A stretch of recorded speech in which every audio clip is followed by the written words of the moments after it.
X-Men. Get it!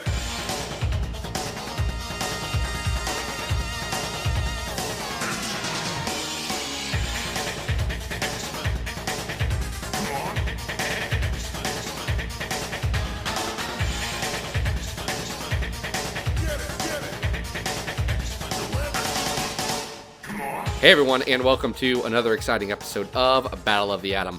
This is your weekly X-Men podcast where we rank every story from A to Z. I'm Zach, and this week we are not going to rank every story from A to Z. That would be wild. But instead, we are going to talk to a creator on the X books who you've definitely seen his stuff, but you may not recognize the name unless you dig into the credits in a bunch of issues of books like Fallen Angels, X-Force, Marauders, or the Weapon Plus series that's going on right now. It's Chris Robinson. Chris, how are you doing today? Hey, what's going on, Zach? Good to speak with you. It's good to finally chat with you too. It's been fun getting to see some of your stuff, especially in the last couple of years when it's been really ramping up with the attention on the X line and some of the other stuff you've been working on. And it's fun to have you here. Hey, thank you. So let's start. For people who don't know you, you're an assistant editor there at Marvel. In the quote-unquote X office, I know the majority of your work is with Jordan and Elise on those books, correct? Correct, yeah. So I guess I know what you do, but for people who may not, what's an assistant editor's life like besides having 1 month in the 80s where you get to go wild on a book? Oh man, I wish we would do those again. That'd be funny. See, assistant editor is the first person on the rung of editorial in terms of getting the books out and getting them to press. So that means you're dealing with all the talent and watching the deadlines and keeping Jordan or whoever you work underneath aware of deadlines. And it's very collaborative, both internally and externally, and it's very long hours. Well, we appreciate you taking some of those long hours to talk to us here. I think it's fascinating. There's been a lot of people who have come up from that lines, and I've noticed at Marvel at least there's been people coming from all over. So how did you get involved in comics? What's your kind of origin story there, and then how did you get involved in Marvel proper? Let's see. I was I was like a fan when I was a kid, of course, and I was introduced by family. I didn't get serious in the comics, like with a pull list and all, until high school, and that was awesome. And then I was like off to the races from there. And then Marvel, I got an internship in college, and then I went away and did a bunch of indie work, and then I got hired 5 years ago. Okay, that was quick, right? That was a good one. I got that. That's a good transition right there. So, as an assistant editor, I think a lot of people have this weird idea that editors are either yelling at all of the creators to say, this is how you're going to write your books now, or they just check for typos. One of the two. There's only that dichotomy. So I guess from your perspective, what do you think readers least understand about being an assistant editor? What's the part of your job that is such a big aspect that you think that the common public may not really get? Oof. What's the thing they don't get, huh? I mean, you name the biggest ones, right? Those, it's one or the other usually. I think maybe, yeah. I guess our relationship with the talent. Maybe if I had to edge one over the other, some people feel like we're the ones holding them back and stopping all the good ideas from happening. Right. And then other people think we're not doing anything and we just let them run wild, right? It's somewhere in the middle, and it's somewhere dependent on projects. Like there's maybe that's the biggest preconceived notion or unknown thing, right? That the fact that every title, every project is completely different from the next and has a totally different bar for a lot of different factors. That's interesting. I always come back to stuff when I think of editorial. I think of the classic, I guess, 80s era of Marvel, because that's the one that, in my eyes, I look back to the most, because that's when Claremont was writing X-Men. That's the popular time with all the stories that I like. And I keep remembering times when his editors, who at the time were either Louise Simonson or Anna Senti, both now legends in their own right as writers, but they played an incredibly vital role of helping Claremont and his collaborators go through and say, okay, how do we keep this fresh? You've been writing this for 12 years now. I get it. You've been running through ideas. You think you're stuck. How do we keep this going in the right direction and ensure there is momentum? I think that was a huge part of how a lot of those classic stories came together. And I know that's not just unique to those X books. Yes, I mean, totally. I mean, helping the writers sort of bounce ideas, push further, some even look backwards. Like that's a big part of it. That hasn't changed, for especially like the titles that stick around a long time. Helping things not get stale, because for as much as all the writers are familiar with stuff, like sometimes we get ideas that like we've done, you know what I mean, and we've seen a lot of, and it's like, and it's novel to them. Not to put anyone on blast, obviously. This goes for everyone that I don't work with. The idea that like, it's novel to you, but like the reader has seen it a lot already. You know what I mean? Because they've been sticking with the title for however long. And in resisting the urge to sort of like pay tribute to your favorite era, whatever it was. Yeah, absolutely. I think it's interesting. I was reading something it was actually about comedy, stand-up specifically recently, where the job of a comic, and comic as in stand-up comic, not comic as in 9-panel grids and pretty colors, is to think of a situation, think of a joke, and then disregard that first joke. Because that first joke is the one that anyone can come up with. And then you move to that second one, like what's the next thing? And then you even throw that back and you get even deeper to say the smartest person in the room's not going to come up with this. It's your joke, and that's the new, unique, hot thing. And I think for a lot of times, like not that anything that I have done is close to being a actual comics editor, but editing, critics and writing and things like that. It's all, in my mind, it's all about digging down into finding that real gem of an idea that someone has that's unique to them, and pushing that forward. And I think that's a real satisfying process. Yeah, totally, man. I am very much, a fan of editors, and I guess I'd be biased in that sense, but like, I think, the work is better. Steel makes steel, or whatever, that phrase is, right?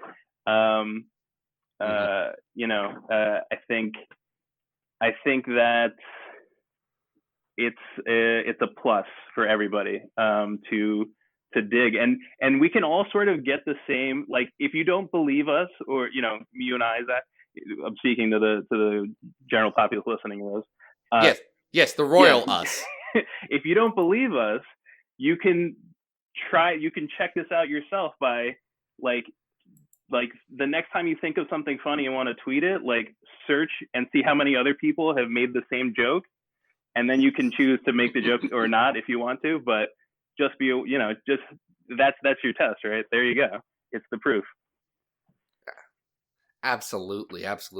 It's interesting to see, because I think right now, and I don't think this is telling tales out of school, but the X line has a lot of innovation that's going on right now, spurred by the big changes with House of X, Powers of 10. It feels different than it did even a year ago, and I was a fan of a lot of that stuff. I like to think of myself as the biggest cheerleader for stuff like Age of X-Man and other stuff that I wanted to succeed. But this all feels just a little bit different, and part of that I think is coming from just initially with the big pitch and everything, looking at the status quo differently, and then seeing what kind of new and innovative stories that the reader wouldn't necessarily, have seen before, and trying to tell those instead of the same thing over and over. Yeah, totally.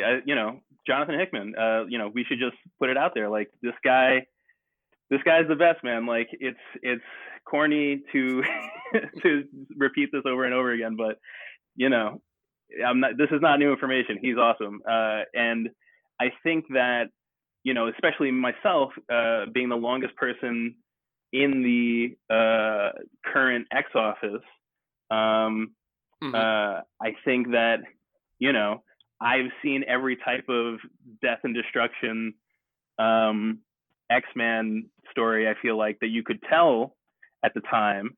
And, you know, I get it. So, like, I'm very happy to have Hickman's new status quo.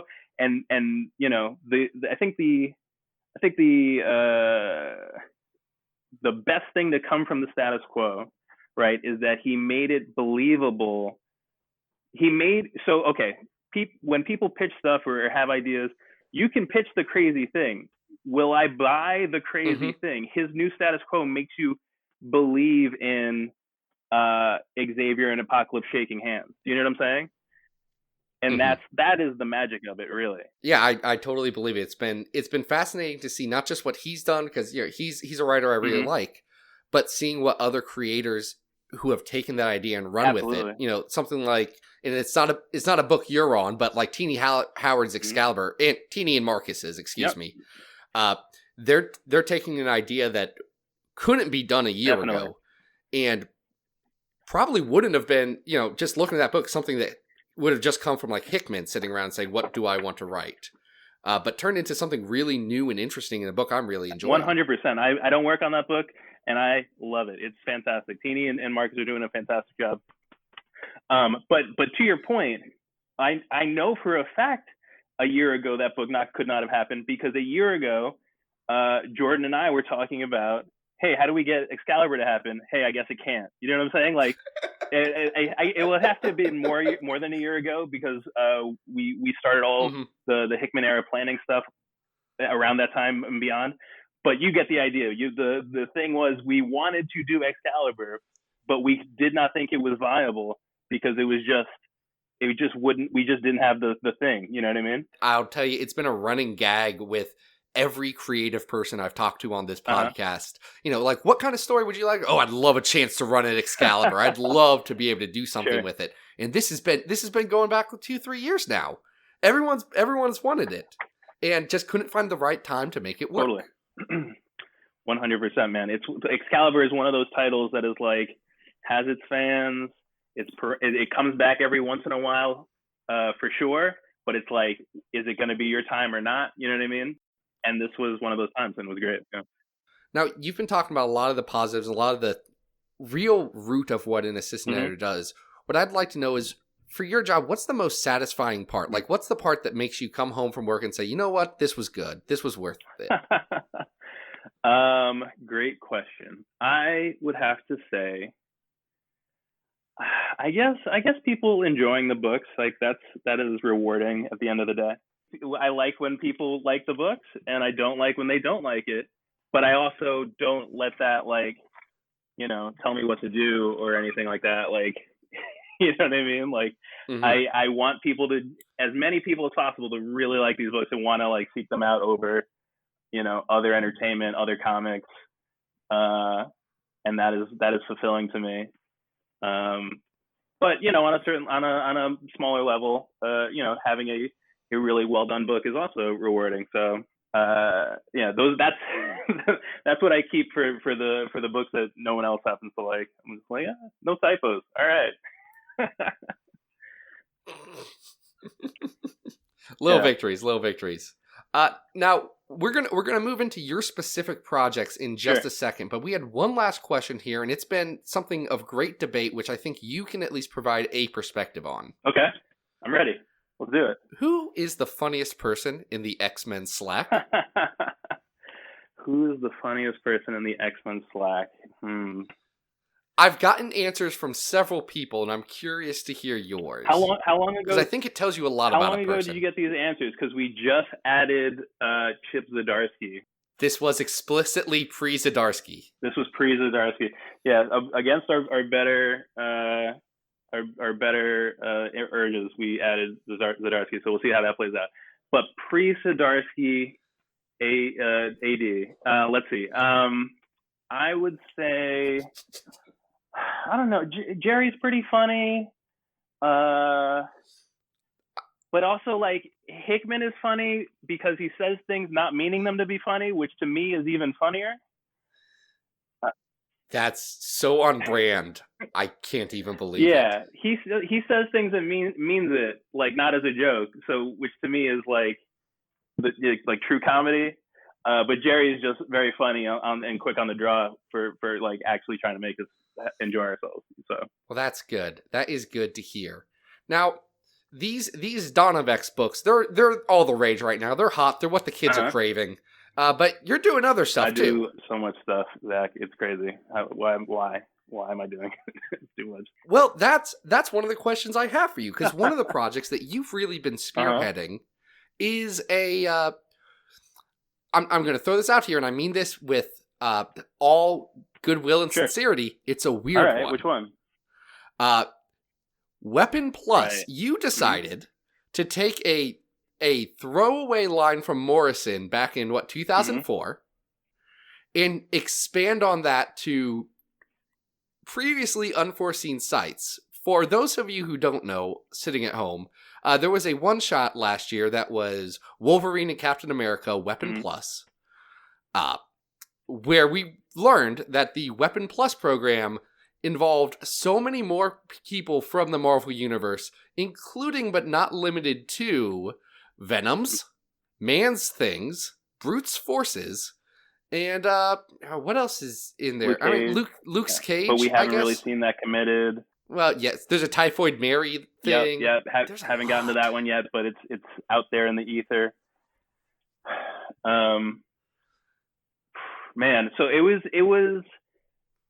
I mean, you know, it's not like I came up with this idea. If you look prior to the announcement of Wolverine and Cap, like the idea was out there that it extended to it's sort of like it's like fandom already decided this, you know what I mean? They had. I remember specifically getting mad at the Wikipedia article for Weapon Plus because it said Luke Cage was a member of Weapon Plus, and I said, nope, that is not what it says in the comics right now, guys. You are making fan theories, and they have a lot of valid points, but there ain't nothing that actually says that. Cite your dang sources. Sure, and that was true at that time for sure. Yeah, and now you've ruined all of that righteous anger I've had. No. You keep that righteous anger, sir. It was rightly placed at the time. You knew what you were talking about.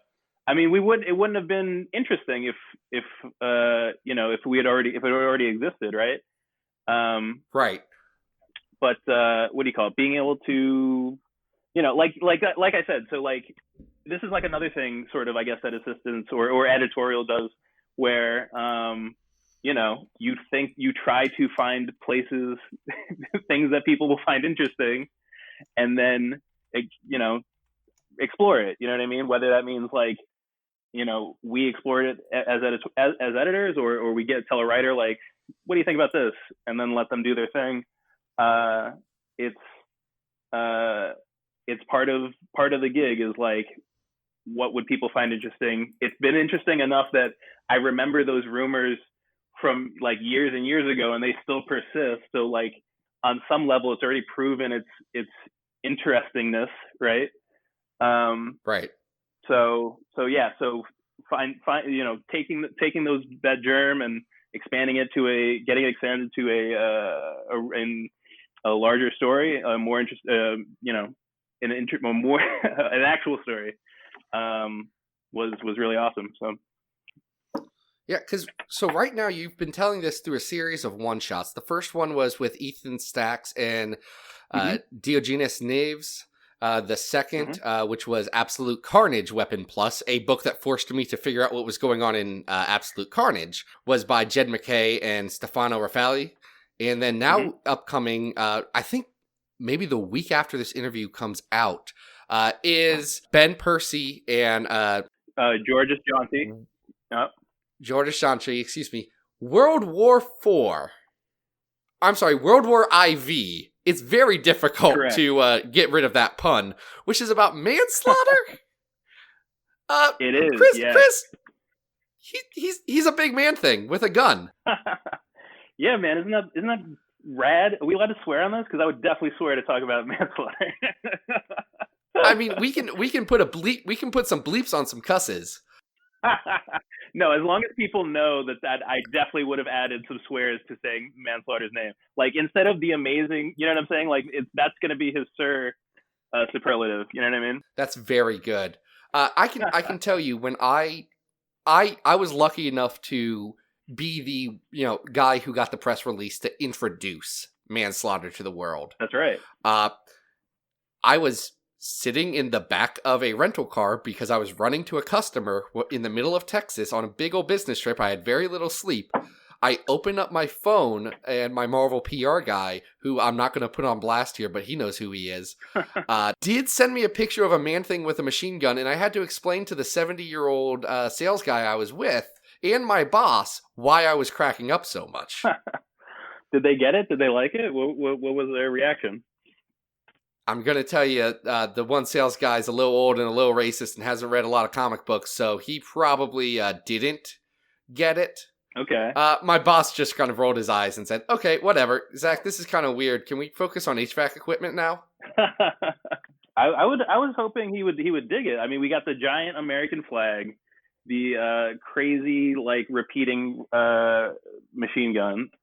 I don't know, man. Seems very Red State friendly. Look, there's a lot to like. So manslaughter. What can you tell us about how tying in, the Man-Thing mythos to the Wolverine greater mythos happened? And was there a little bit of inner office politicking to get these characters that weren't, necessarily quote unquote X-Men characters and tie them into that larger story? Yeah, that's funny. Okay, so all right, let's tackle the second part first. How this came about was sometimes we have these editorial meetings where we just like, hey, anybody have any weird ideas, right? And I love these meetings. So I go. Those sound like good meetings. It is a great meeting, and we're due for another in a couple weeks. So where was I? So at this meeting, I go in there and I say, everybody already knows about Weapon Plus. Wolverine's 10, Cap is 1. Then there's all these numbers in the middle and after that we don't ever really talk about. And then I talk about how we take all the other numbers and you can assign them to characters, but the get or the way that it's easy to do. Because you're right, there is like a little bit of horse trading when it comes to editorial offices and using other characters for team ups and et cetera like that. But in this case, I'm not using Luke Cage. I'm using the science around Luke Cage. So it's like tied into their origin. But I shouldn't speak about a character we haven't explored yet because I don't really know the answer. But like in the case of manslaughter. This isn't right. Ted This Sallis. is not Ted Sallis. Correct. Yeah. This is not Ted Sallis. So, but it's tied into his origin in certain ways, right? So in that way, it's easy. And then, what was the first part of the question? What can you tell us about manslaughter? Oh, okay. Like specifically this non-Ted Sallis Man-Thing. This one that the Mountain Goats have not written a song about yet, but could in the future. That's hilarious. I hope they do. There's a song for Ted Sallis. Like, that's a Mountain Goats track, right? I was not aware, but I will check it out because the Mountain Goats guy on the internet seems like a cool dude. Yeah, he's pretty dope. I'll hit up Spotify as soon as we're done. Manslaughter, yes. So Jackson Strode, he's a environmental reporter who gets mixed up into some stuff on a military base, and he becomes infected with the Man-Thing serum, and that's where we sort of pick up this issue. It's sort of an origin story. Trust me, I did not spoil anything by telling you that little bit. That's like a very small part of the issue. Sure, that's like saying the dead speak at the start of a movie. We can just kind of run with that and say, yes, you all know about that. Yes, it's exactly like that. We take all of our storytelling cues from Rise of Skywalker. But no, seriously, like it's super badass. It's like I think Ben called it one time, like if you mix Predator and Commando, you know what I mean? Like if you try to do both, and it's sort of like that, and it's super badass. And Jaunty knocked it out of the park. The art is fantastic, and people seem to be digging it. We've gotten a pretty good response from retailers basically that were into it, and so hopefully fans. You're saying this comes out after it drops. Hopefully by now, people have gotten every copy and we're onto our second or third printing or whatever it is. But it goes on sale on the 22nd, correct? 29th, actually, yeah. Okay, guys, next week go pick up World War IV. Guys, he's Weapon 4, which in Roman numerals is IV, because apparently Marvel just runs on puns. Pretty much. That's the only thing keeping us going. No, it's been a fun little project that we've gotten to see, but that's not your only project that you've got going on. You also have a what I think is a really exciting one-shot coming up, Marvel Voices. Right, yeah. Which is a podcast spin-off comic. And I mean that as a guy who has a podcast. That sounds dope. Mm-hmm. Now, what makes Marvel Voices kind of this special project for you? Something that I know you're excited about. Yeah, I mean, it is a celebration of different points of view and backgrounds and cultures and everything that they cover on Voices, and to make that a comic is an interesting prospect. It's gonna be different. It's gonna be more along the lines of like Marvel Comics 1000, where it's a celebration of characters and creators and everything on that Voices talks about, but it's also gonna have some really good Marvel U stuff too. Like not every story is gonna be like important to continuity or slide into continuity into perfect places. But there's one story in particular that absolutely will, and hopefully by now I'm speaking about something that hasn't been announced yet, but you'll see. And for that reason alone, even if you're not really too concerned with the the Voices part of it, there's just good comics in it too. You know what I mean? Well, because the creative team that you've lined up here is a pretty dang strong one. You've got a friend of the show, Vita Ayala, Roxanne Gay, Brian Selfreeze, Method Man is in this one. Definitely. David F. Walker, Stanford Green, Ray Anthony Hyde. It's a really cool, exciting team. I know it's one that they did push and try and say, when I got the press release, I was looking through it like, okay, what's going on with this? And it looks like an interesting group of characters and creators. Some of those creators are characters in and of themselves, but that's a whole different thing. They're all characters, and they're all wonderful. And I thank them so much for taking time to be part of this project, because it's important. I could not let this have been sort of a thing that people,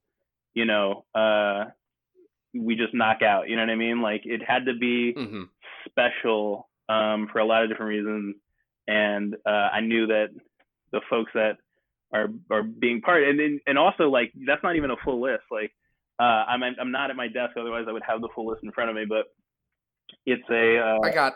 Oh, you have it? I scrolled down on the press release that I wrote up and then saw the larger list later. You got Jeff Thorne, Anthony Piper, Kyle Baker. Yes, Kyle Baker is doing this. Did a hilarious little story.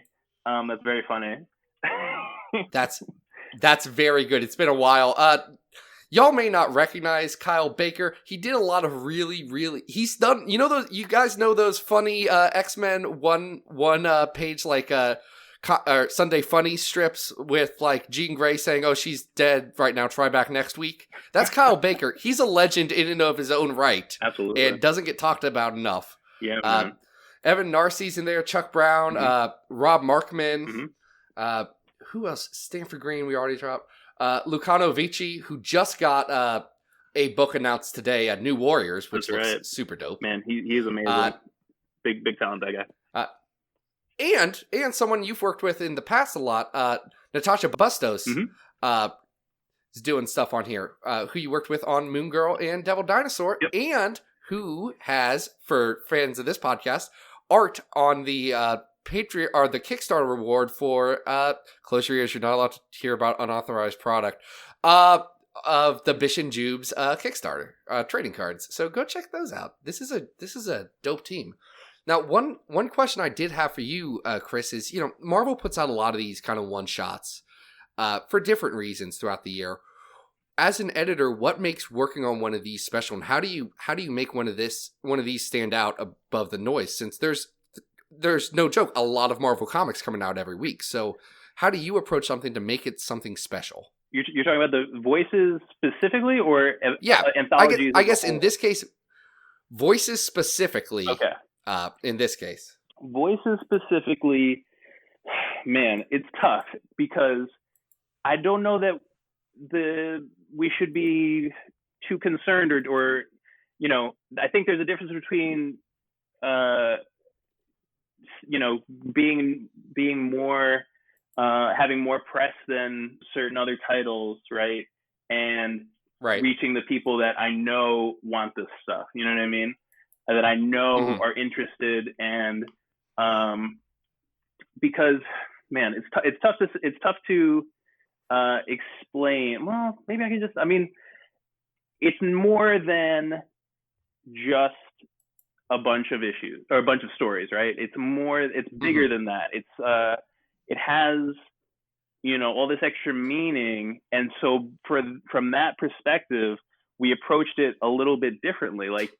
There's like a lot of extra content in this that, I guess what I'm trying to say is like, we're not competing with whatever issue of Amazing Spider-Man is on the shelves that week. This is sort of like a specialty project that is more along the lines of like, I don't know, like a zine almost. Like it's not the type of thing like there will be no other Marvel comic that is similar to this. This year, I would probably say that. How about that? Yeah. That's interesting. That sounds like something worth checking out. That's coming out this February? February, yeah. February, and then awesome. There's going to be I think this is brand new information that no one else knows about, but there's going to be web content tied into it. So the website is marvel.com/voices, and there's going to be like, it's a 2-screen experience, but one of the screens is a comic book. Does that make sense? That's interesting. Yeah. Yes. Like that's something there. That's what I'm trying to say, where I'm saying like I'm not competing with Amazing Spider-Man that month. Like it's a special project that I hope the people who are always like the people who are like bored by Marvel comics, whoever you crazy people are, like I hope they find this, or they're made aware of this. You know what I mean? Mm-hmm. No, that's good. Yeah. Now, the other big project that you've got is the End books. Yes. Which were a line in the early 2000s about the last story for a handful of characters, and you're bringing that back for 2020. What inspired looking at that and saying this is what I want to bring back? This is what I want to do with this line that has a lot of interesting creators on it. Well, let's see. Where did the idea come from? The idea came from, the brass at Marvel Comics saying, "Hey, you're not busy enough," right? And so then, it's up to Jordan and I and Annalise too, right? She's there. Like, what do we want to do? You know what I mean?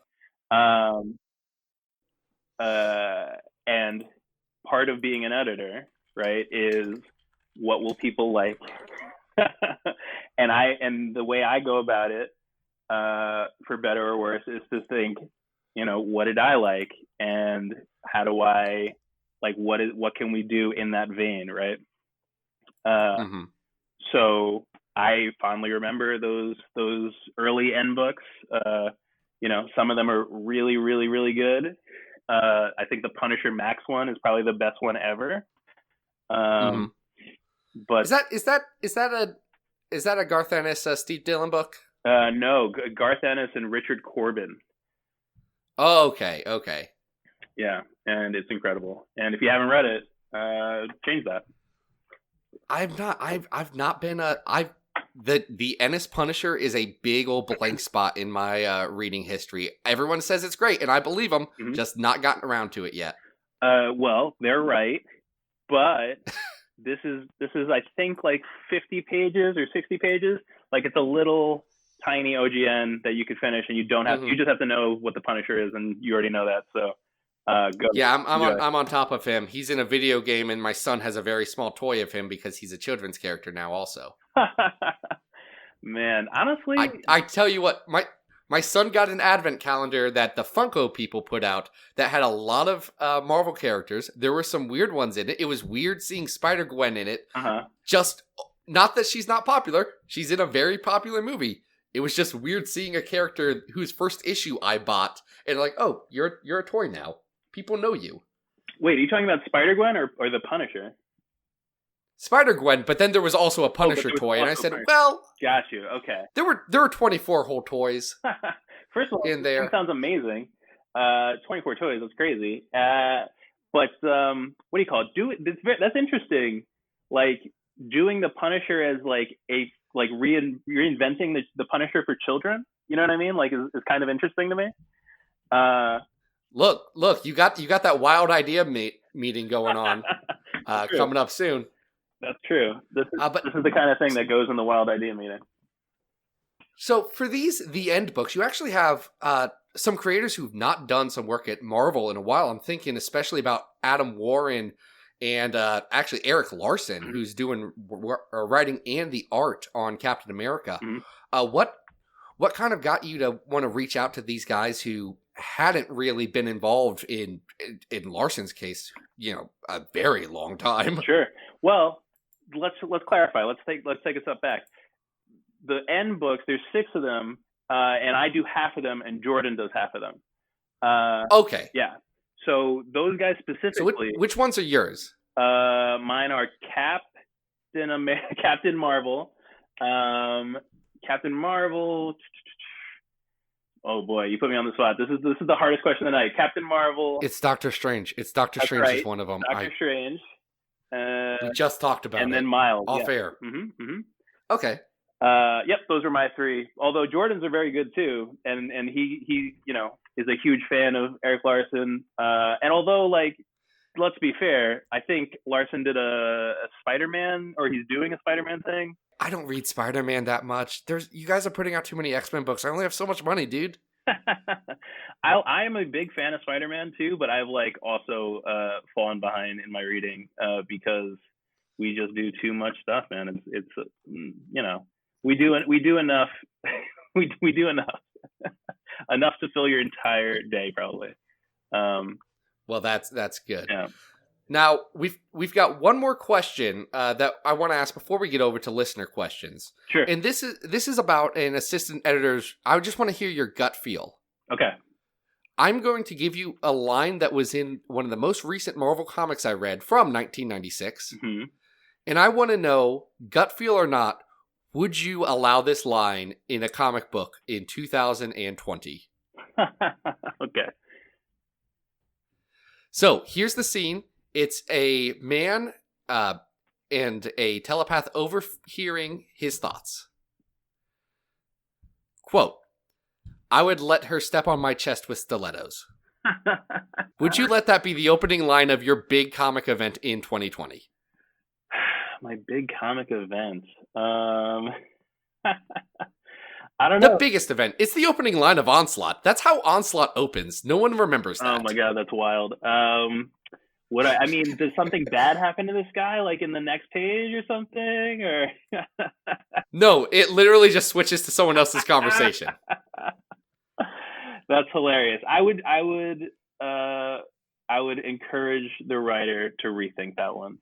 Well, then go back to 1996 and talk to Mark Waid. But time displaced Mark Waid from 1996 now writing what he thinks is Onslaught for the first time, I guess, but not right. Look, brother, I just read all of Onslaught like last week. I still don't understand it, and I've read it more than once. Now, before we wrap up, we have a few questions from Twitter. The lovely folks over there had a couple of things they wanted to ask you. Sure. Friend of the show, Vishal Gulapalli, asked, what's the biggest difference between editing a book like Moon Girl, which is, more of an all-ages tone, kind of standalone from the rest of the universe, versus something like, say, X-Force, where you had a torso guy get riddled with bullets and murder people, and is very tied into the larger ongoings of Marvel? That's pretty funny. I would say it's like resources. A book like X-Force is expected to, make a certain amount or to get into a certain number of fans' hands. So we do a lot of press and interviews and really pushing it. And part of that is like reverb from fans. You know what I mean? Like it helps that people are talking about it. So it seems like, or we sort of react to that.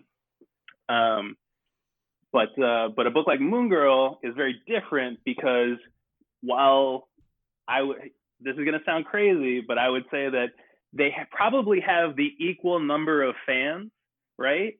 But Moon Girl's fans are 8 or 10 or whatever, and they don't have Twitter accounts, right? Hopefully they don't. Right. And they don't. They're just enjoying it in a classroom at their school. You know what I mean? In between periods or whatever it is.